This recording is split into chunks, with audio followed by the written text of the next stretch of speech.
حضور میرا سوال ہے عالم برزخ کے بارے میں. اچھا. اس کے 2-3 چھوٹے چھوٹے پارٹس ہیں. اجازت ہو مرنے کے بعد انسان کی روح اپنے آخری فیصلے تک یعنی جنت اور دوزخ کا جو فیصلہ ہے الٹیمیٹ سٹیج اس تک پہنچنے تک وہ کن کن مراحل سے گزرتی ہے؟ اور خاص کر چھوٹا سوال کیا آپ نے. ایک دو چھوٹا سا ہے ابھی اتنی سی بات ہے. ایک دو پارٹس ہیں. بہت لمبا سوال کر گئے ہیں آپ. اچھا. ہمارے شیخ پورے میں وکیل صاحب ہوا کرتے تھے.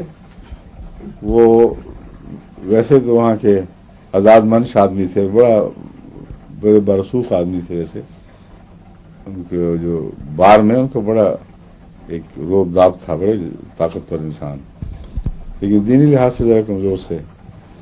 ایک دفعہ ان کو خیال آیا کہ چلو حج ہی کرائیں, شاید پچھلے گناہ معاف اور آئندہ کے لیے کوئی اصلاح ہو جائے. تو حج سے جب واپس آئے لوگوں نے کہا برا واقعات بناؤ کیا. کہتے میں تو توبہ کر کے آیا بس. یہ مولویوں نے مروا دیا مجھے. کہتے ہیں بڑے سخت موسم تھا اور یہاں یہ باتیں کرتے ہیں مکہ مدینہ سے ساتھ ساتھ ہوتے ہیں.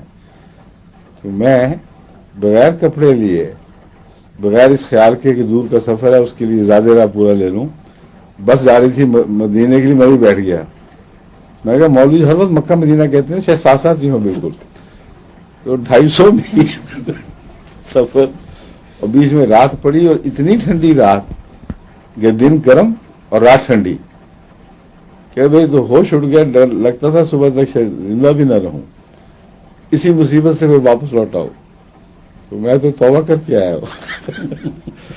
مراد میری یہ ہے کہ بعض دفعہ جو فاصلے ہیں وہ دیکھنے میں چھوٹے لگتے ہیں, سنتے جو رہتے ہیں ہر وقت ابھی مرے کل جیے تو اس میں مولوی کا قصور نہیں, ایک طبی حالت ہے. اصل میں انسان کثرت سے جو باتیں بیان کرتا ہے ان میں فاصلوں کا خیال نہیں رہتا کہ فاصلے کتنے ہیں, یا بیان کرنے والے کو تو علم ہے لیکن سننے والا بعض دفعہ نہیں سمجھتا. یہ مطلب ہے. تو آپ نے بھی عالم برزخ کو تو ادھر مرے اور کل اٹھ کھڑے ہوئے اور بیچ میں عالم برزخ چھوٹی سی آ گئی. یہ بات نہیں ہے. عالم برزخ کا دور تو ہو سکتا ہے 1 ارب سال بھی ہو, کوئی نہیں جانتا کہ کتنا لمبا دور ہے. قرآن کریم نے یہ بیان فرما دیا ہے کہ اتنا لمبا دور ہے کہ اس جگہ سے جہاں تم اٹھو گے, جہاں سر دوبارہ نکالو گے, وہاں سے دنیا اپنی اتنی چھوٹی دکھائی دے گی کہ گویا تم 1 دن بھی نہیں رہے بلکہ 1 گھنٹہ بھی نہ رہے, 1 دن کا ایک حصہ بھی نہ رہے. اور جس نے سب سے بڑا اچھا اندازہ لگایا ہوگا وہ کہے گا نہیں 1 دن نہیں, 1 ساتھ بھی ہم نہ رہے ہوں شاید وہاں. اور اللہ تعالیٰ کہے گا کہ تمہیں اس کو بھی پورا اندازہ نہیں. اتنا چھوٹا عرصہ دکھائی دے گا اس فاصلے سے کہ زندگی بالکل ہی مختصر سی آنن فانن آتی اور جاتی ہوئی دکھائی دے گی. اس زندگی میں آپ مڑ کے دیکھیں تو اتنا چھوٹا تو نہیں نظر آتا. بچپن کا زمانہ سکڑتا تو ہے, مگر یہ تو نہیں کہ آپ کہیں کہ میں آنن فانن ختم ہو گیا. اس لیے وہ زمانہ بہت دور کا ہے, اور یہ سارا عرصہ روح کی پرورش میں, اس کے ترقی دینے میں, اس کو نئی صورت میں دوبارہ زندہ کرنے پر خرچ ہوگا. اور اس تمام عرصے میں بیمار روح بیماری کے دکھ اٹھاتی رہے گی, صحت مند روح صحت کی لطف اٹھاتی رہے گی, مگر مبہم طور پر, جس کا پیٹ میں بیمار بچہ ہو یا صحت مند بچہ.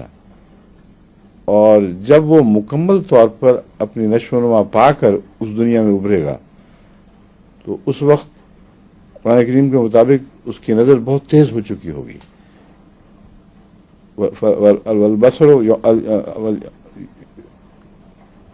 بصرو کل یوم حدید ہے, یوم اذن حدید, جو بھی آیت نکال لیں دیکھ لیں.